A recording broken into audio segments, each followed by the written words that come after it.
김건희 여사가 우리는 진보의 오야붕이었다 이런 얘기를 최재형 목사에게 카톡 보내서 하지 않았습니까? 예. 그리고 또 대통령은 민주당보다 국민의힘이 더 싫다. 뭐 쥐약 먹은 놈들이다. 그러나 예. 이 당 뽀개러 왔다. 뭐 이런 말을 후보 시절에 한 녹취록이 공개가 됐어요. 예. 윤석열 대통령의 정치 노선은 뭡니까? 없지요. 예? 저는 없다고 봅니다. 아니요. 예? 없어요? 없죠. 아니 뭐 이게 굉장히 상세하게 얘기를. 제가 볼 때는 윤석열 대통령의 구체적인 정치 노선은 없다고 보고 네. 오히려 그때그때 상황에 따라서 그때그때 상황에 따라서 예. 이렇게 그 자기 생각을 표현하는 것이지 깊은 정치 노선은 저는 없다고 보여져요. 그러니까 무슨 어떤 그리고 오히려 보면은 네. 본인이 그렇게 이야기한 것처럼 네네. 오히려 그 국민의힘 예. 보수보다는 예. 친문 쪽에 갖고 왔는지도 모르죠. 친문? 예. 윤 대통령은 국민의힘보다는 친문이다. 예, 가까웠을지도 모른다. 모른다. 모르는 예. 생각이 들죠. 역시 법조인 출신이라 여지를 그렇죠. 예. 모른다. 예. 예. 친문일지도 모른다. 모른다. 예. 그런데 예. 국민의힘에서 꽃가마 태워서 모셔간 거지. 윤 대통령을. 윤 대통령을. 예. 그러니까 그 손 잡고 그쪽으로 그냥 표변을 해버린 겁니까? 그렇죠. 본인의 깊은 정치 철학이 있으면 꽃가마를 태워도 안 갔겠죠. 그러면 철학이 없고 그때그때 예. 이야기를 하는데 예. 그때그때 이야기를 하는데 오히려 제가 볼 때는 국민의힘보다는 친문 쪽일지도 모르겠다. 윤 대통령은 친문 쪽일지도 모르겠다. 예. 김경수 지사의 그 복권에도 그런 맥락이 좀 숨어 있는 겁니까? 왜냐하면 정계 개편설이 계속 나왔거든요. 모르겠는데 보시면은 네. 어찌됐든 우리 지난 대통령이 우리 문재인 대통령하고 관계가 그렇게 껄끄럽지는 않잖아요. 네, 그렇긴 하죠. 그렇죠. 예. 그리고 자기를 검찰총장으로 검찰총이 시켰고 또 하나는 문재인 대통령 시절에 있었던 그 납북 어민 네. 송환 문제라든지 예. 그 서북어로 예. 지도했던 이게 업무 수행 중 피살된 거냐, 월급 관련 것에 피살된 거냐 문제 가지고 서해 공무원 그렇죠. 동해 간첩 사건 결론이 바뀌어졌잖아요. 예. 그 과정에 관여된 모든 사람들이 기소당하고 그랬잖아요. 예. 그렇지만 문재인 대통령에 대해서는 전혀 이 정권에서 전혀 이렇게 조사를 한다거나 그 문제에 대해서 문제 삼지는 않고 있지 않습니까? 근데 오늘 조선일보 보도에 따르면 그 타이 이스타제 특혜 채용 의혹과 관련해서 문재인 대통령 부부의 계좌 내역을 조사하기 시작했다. 이것은 문재인 대통령에 대해서도 타겟을 삼겠다라는 태도로 봐야 되는 건 아닙니까? 그것은 어쩔 수 없이 하지 않을 수밖에 없는 거 아닌가요? 할 수밖에 없는 사안이다. 그렇죠. 그 전 사이를 문다혜 씨가 수사하다 보면은 계좌가 연결되면 할 수밖에 없는 거죠. 그러면 문재인 대통령도 지금 검찰이 타겟으로 삼는다. 어떻게 봐야 됩니까? 그거는 그러면. 글쎄 저는 잘 모르겠습니다.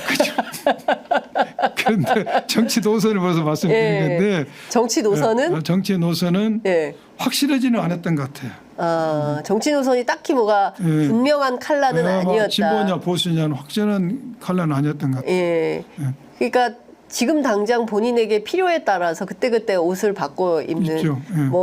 일제가 있을 때는 친일, 미군정이 들어오면 친미, 그렇죠. 계속 모자 바꿔 쓰면서 그때그때 표변하는 그런 정치 철학이지 않냐 생각이 듭니다.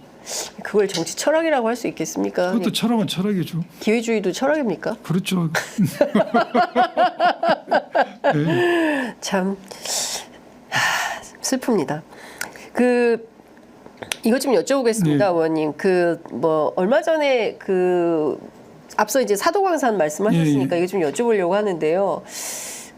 청록파 시인 조지훈 시인의 아들이죠. 조태열 외교부 장관이 얼마 전에 국회 외통위에 출석해서 사도광산 강제라는 말 표현 못 들어간 거는 구려외교다라는 야당의 비판에 대해서 자폭하듯이 등재 반대하는 것이 과연 국익에 도움이 되는 거냐 이런 주장을 해서 상당히 큰 논란이 되고 있습니다. 등재 반대가 우리 목표가 돼서는 안 된다고 생각한다. 이것은 부당한 비판이다. 국민 한풀이 하듯이 세계유산 등재 반대해서 자폭하듯 하는 게 국익에 좋은 것이냐 이런 주장을 했습니다. 어느 나라 외교부 장관입니까? 일본 외교부 장관인데. 그래서 현 정부를 원래 총독비에 비교한 사람이 많지 않습니까? 참 가슴 아픈 일이죠. 예. 그 유네스코의 사도광산이 등재되면서 우리가 얻는 이익이 뭡니까? 그렇습니다. 예. 얻는 이익이 뭐가 있습니까? 유네스코에는 만장일치지 않습니까? 네. 어느 한 국가만 반대하고 등재가 안 되잖아요. 핵심은 강제성이지 않습니까? 맞습니다. 왜 이것을 빼는 걸 등재하는 걸 우리가 동의하고 그래서 얻는 게 우리가 뭡니까? 정말 기시다는 행복한 사람이에요. 기시다는 행복한 사람이다. 그런데 20%밖에 안 나왔고 출마도 못하게 출마 되고. 포기한 게 그것도 아이러니예요. 윤 대통령 입장에서 아쉽겠어요. 바이든 형님도 집에 가시고 기시다 형님이지 동생이 나이가 누가 말인지 모르겠는데 기시다가 한 살인가 몇 살인가 맞고요. 이 조태열 전 장관이 이런 발언은 아주 부적절한 발언이죠. 과연 이런 발언을 할 수 있는 건지 왜 이 정권은 이런 사람만의 집합소인지 참 한심한 생각이 들어요. 그리고 우리 대통령의 역량이 부족했을 때 가장 큰 문제는 외교인 겁니다. 외교와 국방입니다. 그렇습니다. 내치는 우리끼리 문제예요. 열나면 우리끼리 뭐 싸우면 되는 거예요. 그러나 대통령의 역량이 부족했을 때 외교와 국방은 한 번 실수하면은 자국이 엄청난 큰 피해가 오고 맞습니다. 앞으로 우리 나라가 나아갈 방향에 대해서까지 부정적인 영향을 미치지 않습니까? 그렇습니다. 지금 이 정부에서 그런 현상이 그대로 드러나고 있지 않습니까? 그러니까 말씀 주신 대로 이진숙, 김문수, 그다음에 인권위원장의 안창호, 뭐 그다음에 권익위 감사원 뭐 이런 건 너무 많이 나왔으니까 그렇죠. 그렇죠. 그다음에 뭐 지금 그 독립기념관장의 김영석. 그래서 윤석열 대통령의 인사의 스타일이 제가 언젠가도 그런 비슷한 이야기를 어느 방송에서 한 것 같은데 친분 이꼴로 능력으로 보는 거 아니냐. 친분 이꼴 능력. 그게 아닌데. 친분 그냥 술 마시고 그렇죠. 같이 친분은 뭐 친분이고 교분을 나누고 이런 능력은 건데. 객관적인 검증을 해서 해야 되는데 이번의 스타일이 친분 이꼴 능력으로 보는 것 같아요. 그러다 보니까 인간이 살면서 친분의 한계가 있을 거 아닙니까? 그러니까 늘 인재풀이 한계가 있는 거죠. 그래서 이번에 그 같이 근무했던 검사 출신, 뭐 같은 고등학교 동문 여기 다 한계가 돼 있지 않습니까? 그래서 국방안보 라인을 충암파로 다 이렇게 그렇죠. 제가 건가요? 그걸 보면서도 우리 윤석열 대통령이 서울법대를 가셨는데 육군사관학교를 가시려고 그랬나? 원래 꿈이. 나 실제로 그 생각을 해봤어요. 굉장히 이분의 스타일이 군인 출신에 대한 굉장히 동경이 서려 있는 것 같아요. 인사를 하는 거 보면. 그래서 그런 혹시 이분이 군인이 되려고 한 거 아니냐는 내가 그런 생각도 해보고 요 인사를 보면 방금 말씀드린 대로 인재풀의 한계를 드러내는 거 아닙니까?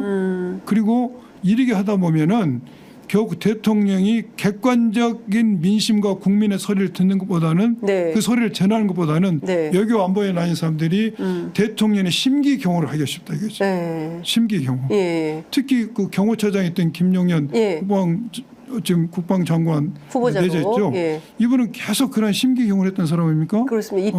입틀막하고 대통령 앞에서 아무 말도 못하게 했죠. 못하게 했죠. 그 이런 사람이 국방장관 되면은 얼마나 심기경호를 하겠습니까? 뭘 하려고 이렇게 갑작스러운 인사를 하는 걸까요?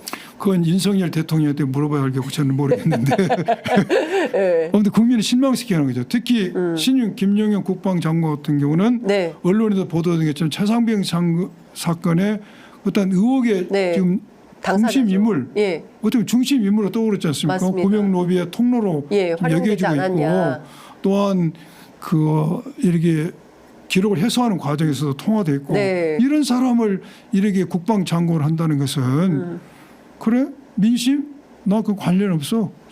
민심 나는 관여치 않아. 나는 마이웨이야. 나의 불통과 독선을 그대로 드러내는 것이죠. 오만한 거지 지금. 그러니까 근데 사실 그래서 지난해 있었던 강서구청장 보궐선거 당시에 이게 예방주사고 예. 총선 때 세게 국민들이 더 저항할 거다 해서 범야권 192석을 만들었고 선거 끝나고 얼마 안 있다가는 바로 이재명 대표 만나면서 마치 좀 변할 것처럼 뭐 다음에는 뭐 국회 사랑제에서 만납시다. 자주 소통합시다. 뭐 휴대전화 번호 교환하고 뭐 이렇게까지 했다가 다시 또 더 강경 모드로 돌아서고 있는 거거든요. 앞으로 야당하고의 협치나 이런 것은 없다. 이렇게 봐야 됩니까? 아니면 어떻게 될 걸로 지금 전망하세요? 윤석열 대통령 탄력 회복성이 굉장히 강하신 것 같아. 탄력 회복성. 예. 원래 상태로 돌아오는 탄력 회복성이 아주 강하신 것 같아. 예. 그래서 그 재보궐선거에서 치고 총선에서 졌을 때 그때는 굉장히 본인이 사면 초과에 놓였던 것 같아요. 그러니까 영수회담을 받아들이고 또 뭔가 그때는 우리가 변화될 것 같은 우리가 기대를 했지 않습니까? 그런데 이제 뭐 그게 언제 있었냐 시기죠. 바로 탄력 회복성이 강하시니까 회복을 해가지고 옛날에 이제 돌아가셨어요. 회복이 됐는데 지금 국회가 계속 우리 야당의 법안 의결 그리고 거부권 행사, 재표결, 부결, 법안 폐기, 이제 도돌이표 정치라고 언론이 하고 있지 않습니까? 이걸 어떻게 극복할 것이냐에 대해서 이걸 하기 위해서 우리 이재명 전 대표께서 영수회담을 제의했고, 그리고 저쪽에 한동훈 대표도 이제 여야정 협의체를 만들자고 뭔가 물밑 작업이 이제 서로 상생 모드로 가려고 대립보다는 민생을 외치자는 게 지금 하고 있지 않습니까? 우리 이재명 대표께서도 그게 필요하고 우리 이제 다음 대선을 위해서는 또 지방선거에서 우리가 중도회를 확장해야 되기 때문에 우리는 민생을 하려고 합니다. 그런데 저쪽에서 반대를 하니까 우리도 한무리생 고기가 돼 있어. 너희들도 민생 챙기기 뭐냐라고 지적을 받기 때문에 이렇게 나가야 됩니다. 그런데 한동훈 대표가 무슨 여야 대표가 만나냐? 영수회담을 하냐? 하려면은 여야 대표가 먼저 만나서 여야가 뭔가 문제가 합의가 되고 거기에 정부의 도움이 필요할 때 영수회담을 해야 된다고 지금 제의를 하고 있고 또 국민의힘 상당수 의원들도 영수회담에 반대 입장을 하고 있는데 제가 윤석열 대통령께 제안을 한다면은 이럴 때 깜짝 영수회담을 해야 됩니다. 돌파구 마련을 마련해서 그래야지만이 본인의 지지율도 오르고 본인의 오만 독선의 어떤 이미지도 깨어지고 또한 한동훈 대표 관계에 있어서도 국정을 리더하는 게 국민의힘 한동훈 대표가 아니고 내가 국정을 리더한다는 이미지도 강하게 심해질 수가 있습니다. 그래서 여야 영수회담을 받아들이는 게 여러 면에 있어서 좋을 것 같다 생각이 드는데 아까 질문이 할 거냐 말 거냐 했습니까? 그건 잘 모르겠습니다. 저는 하는 게 매우 좋다. 본인의 입장에 있어서도 국민 국가를 위해서도 한동훈 대표하고 관계에 있어서도 내가 국정을 리드해 간다는 이미지도 나타낼 수 있어서 하는 게 좋을 것 같다. 그 김용현 국방부 장관 후보자가 오늘 인사청문 준비단 사무실로 처음 출근을 하면서 최상병 사건은 정치 선동에 불과하다 이런 주장을 했습니다. 당연히 그분은 그렇게 이야기해야죠. 이게 맞습니까? 이분 입장에서? 그분 입장에서 그렇게 이야기하죠. 자기가 거기에 연루되어 있는데 이 사건이 의혹이 있습니다. 특검해야 됩니다. 수사해야 특검해야 된다고 말할 사람은 없죠. 그분 입장에서는 그렇게 이야기하는 거지만은 국민의 대다수는 그와 반대된 생각을 가지고 있지 않습니까? 그렇습니다. 국민의 거의 70% 60% 이상이 특검을 해야 된다. 여기 사건이 외압이 작용되고 있다. 외압의 정점은 누가 있다. 이런 면에서 국민의 상당수가 이번에 발언과는 반대 입장에 있지 않습니까? 그렇기 때문에 이런 발언하는 것 자체가 오만이 극치라는 것이죠.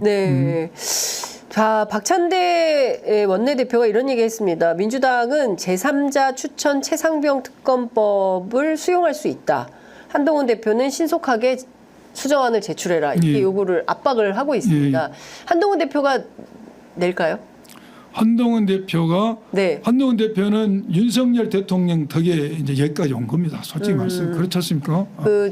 저기 이철규 의원 주장이 맞는 거예요. 검찰 중간 간부를 하던 사람을 법무부 장관까지 시켜놨는데 중간 간부는 아니었고 네. 검사장까지 했으니까 아무튼 저는 윤석열 대통령이 없었으면 오늘 한동훈이 있지 않습니다. 그건 분명하고. 그럼 두 분은 그냥 운명 공동체라고 봐야 돼요. 운명 공동체인데 네. 한동훈 대표가 정치에 나서면서 네. 첫 번 했던 게 윤석열 대통령의 차별화를 시도를 했습니다. 네. 차별화 시도 그게 어느 정도 먹혀든 거죠. 그렇습니다. 먹혀들고 그 차별화의 가장 대표적이었던 게 처음 비대위원장 나왔을 때는 김건희 여사 사건에 대해서 국민 눈높이에서 네.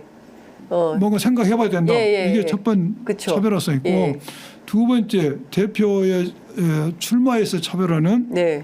최상병 특검 해야 된다. 이렇게 이야기를 했어요. 근데 사람이 화장실 갈 때하고 나올 때가 틀린 것처럼 이제 당선이 되고 나니까 이것에 대해서 마음을 또 바꿨어요. 약간 그게 소극적으로 나오지 않습니까? 네. 그런데 한동훈 입장에서는 대표 입장에서는 이럴 수밖에 없습니다. 이렇게 나올 수밖에 없어요. 본인이 최상병 특검법 발의하자고 했을 때 국민의힘 의원들이 찬성을 해야 될 거 아닙니까? 지금 막 당론으로 반대 입장 정했죠. 근데 국민의힘에서 상당수가 친한이 아니고 친윤이잖아요. 그렇습니다. 그럼 본인은 진퇴양난이야. 이거 최상병 특검법을 발의를 안 하면은 국민의 뭐 어찌됐든 당과 심에서 61%가 지지를 얻었지만은 뭐 저거 완전히 앞과 뒤가 틀리네 이야기 듣고 이걸 또 시도를 하려고 하니 친윤 세력을 어떻게 할 수도 없고 그래서 이번에 진퇴양난이다. 그러나 정치적 생명을 걸고 정치는 약속을 지켜야 되지 않습니까? 그렇습니다. 자기가 당선되기 위해서 이 발언을 했다는 이미지가 씌워지면은 앞으로 이제 임기가 한 1년 남았어요. 원래 1년 반인데 뭐 이렇게 대선 전에 그만둬야 되기 때문에 1년 남았는데 내년 9월까지 그만둬야 되잖아요. 그러면 요거 하나 하지 못하면은 앞으로 그 어떤 특색이 없습니다. 그런데 제3자 특검에 대해서도 대법원장 아마 그 의견을 제시했을 겁니다. 근데 과연 제3자 대법원장이 추천하는 특검에 대해서 우리가 옛날에 한번 했을 겁니다. 했어요. 했는데 그때 성공 못했을걸요? 못했습니다. BBK 특검의 대법원장 있었는데 제가 그 기억을 무슨 했습니다. 했는데 국민이 원하는 만큼 결과가 수사 성과가 없었습니다. 그래서 저는 개인적으로 제3자 특검하는 것에 대해서 그래서 달갑적이 생각합니다. 이렇게 수없는 에너지를 낭비하고 수없는 국민들이 성원을 보냈고 수없는 우리가 노력을 해서 결국 제3자 특검에서 그 특검이 무혐의처분은 어떻게 되죠? 바뀌었던 지붕 쳐다보기식이 상황이 되죠. 그래서 그러니까 어떻게든 성과 있는 특검을 해야 되는 거죠. 특검을 해야 됩니다. 그래서 저는 제3자 특검으로 한동훈 대표가 제3자 특검법을 냈을 때 물론 무적적으로 거기 따라갈 일이 아니다. 우리가 이번에 더 센 특검을 발의했잖아요. 더 센 특검 발의했는데 또 우리 민주당도 이것만을 지고주선하게 가지고 있으면은 해결이 안 되죠. 우리 진보당도 있고 조국 혁신당도 있고 백신당도 있으니까 법야권에서도 각자 특검법을 내보고 그래서 통일된 안을 만드는 게 합리적이라고 생각이 들어요. 그러니까 법야권이 함께 연대해서 각자의 안을 내놓고 어느 안이 좋은지 뭐 절충해서 새로운 안을 내놓고 그다음에 국민의힘에서 또 안을 내놓으면 그거 가지고 또 절충하고 제3자 특검이라고 못을 박지 말자 이것이죠. 박지 말고 그럼 어떻게 해야 된다고 생각하십니까? 어떤 안이 제일 현명하다고 보십니까? 저는 제3자 특검은 아니고 국회에서 특검을 추천해야 된다. 국회 추천으로. 국회에서 지금은 교섭단체, 비교섭단체 어쨌든 국회잖아요. 여권은 어떻게 해야 됩니까? 여권. 필요하면 여권도 추천하고. 그래서 저는 국민을 대표하는 게 국회니까 국민이 특검을 원하잖아요. 그렇습니다. 국민이 특검을 원한다. 예. 그러면 국민 5천만 명 투표하지 못한다. 국민을 대표한 국회에서 네. 여에서도 특검을 내고 네. 야에서도 특검을 내보자. 예. 그러니까 사실 지금은 한동훈 대표가 딜레마적 상황. 딜레마에 빠져 있고 이 딜레마를 정면 돌파를 해야 된다. 정치 생명을 걸고. 그렇죠. 하지 않으면은 그렇게 해서 뛰어넘어야 이른바 대권 후보로서의 그 명분도 생기고 시험 때입니다. 이 허들이 가장 중요한 허들이 지금 딱 이 최상병 특검이다. 예. 우리 양부남 선배님께서 제안하시는 거죠. 뛰어넘어야 돼요. 한동훈이요. 그래야 본인의 정치 미래가 있다. 이걸 뛰어넘지 못하면은 어떻게 됩니까? 뛰어넘지만 윤석열 아바타로 그칩니다. 윤석열의 아바타로 그친다. 그걸로 정치 생명 끝입니다. 끝이다. 이거 뛰어넘어야 돼요. 예, 한동훈은 뛰어넘어. 혹시 전화 좀 한번 해보시죠, 그러십니까? 옛날에 전화 자주 했는데 제가 이제 우리 이재명 대표 법률 지원단이 어느 순간부터 이제 아마 차단당했어요? 아니 제가 전화 안 해봤어요. 안 해봤는데 전화번호 지금도 가지고 있는데 저는 잘 되기를 바라요. 국가를 위해서, 국민을 위해서, 본인을 위해서도 정말로 이렇게 훌륭한 정치인이 되기를 바랍니다. 그런데 첫 시험대가 이거다. 뛰어넘어야 됩니다. 어쨌든 첫 시험대를 무사 통과할지 아닐지 그 윤석열의 아바타로 자기 정치 생명을 끝낼지 좀 지켜보도록 하겠습니다. 근데 더 기다리기는 국민들이 너무 힘든 것 같아요. 벌써 세 번째 최혜병 특검 법안이 나왔기 때문에 그렇죠. 여기서는 이제 결론을 내야지 또 대통령이 거부권 행사하고 또 재의결을 해야 되고 저는 이번에 특검법이 통과되고 나서 윤석열 대통령이 거부권 행사했을 때 통과되기가 재표결이 되기가 쉽다는 생각이 듭니다. 결정적인 게 공수처에서 이번에 윤석열 대통령 통화조약에 영장이 발부되지 않습니까? 이거 굉장히 의미가 있는 겁니다. 의미가 있는 겁니다. 지금까지는 박정우 대령 사건에서 박정우 대령 사건에서 이종석 장관이든 통화조약을 했어. 거기에 상대방이 나온 전화번호가 윤석열 대통령이 나온 거예요. 그런데 여기서 윤석열 대통령 본인 통화조약을 했는 거예요. 그럼 윤석열 대통령이 지난 7월부터 8월 사이에 누구하고 통화했는지가 그림이 쫙 그려지는 거죠. 그렇습니다. 인맥 지도가.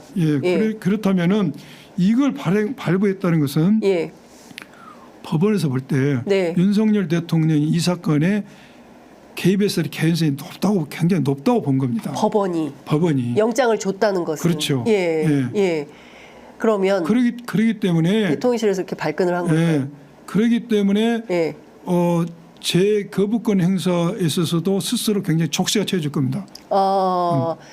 자기 윤석열 본인의 대통령 본인과 관련해서 영장이 발부된 것은 이거 처음이지 않습니까? 이것은 법원도 윤석열 대통령이 이 사건에 있어서 자유롭지 못하다라고 보고 있다는 겁니다. 지금. 그렇다면 여기에 대해서 본인이 거부권 행사하는데도 상당히 거꾸로인 거예요. 또 재의결이 왔을 때도 국민의힘에서도 이것을 마냥 부하기에도 거꾸로는 상황입니다. 그런데 대통령실에서는 오히려 공수처를 공격하고 있습니다. 기밀 유출은 중대범죄다. 이걸 기밀 유출로 해당하는 거예요. 그러니까 과거에 박근혜 정부 때 그때 특감 공직기강 비서관실에서 만들었던 문건을 기밀 유출로 해서 사건을 틀어버리지 않았습니까? 그랬던 것처럼 비슷한 사건을 만들려고 하는 걸까요? 지금 저도 피의사실 공표금지법을 제가 제1호 법안으로 발의를 했습니다.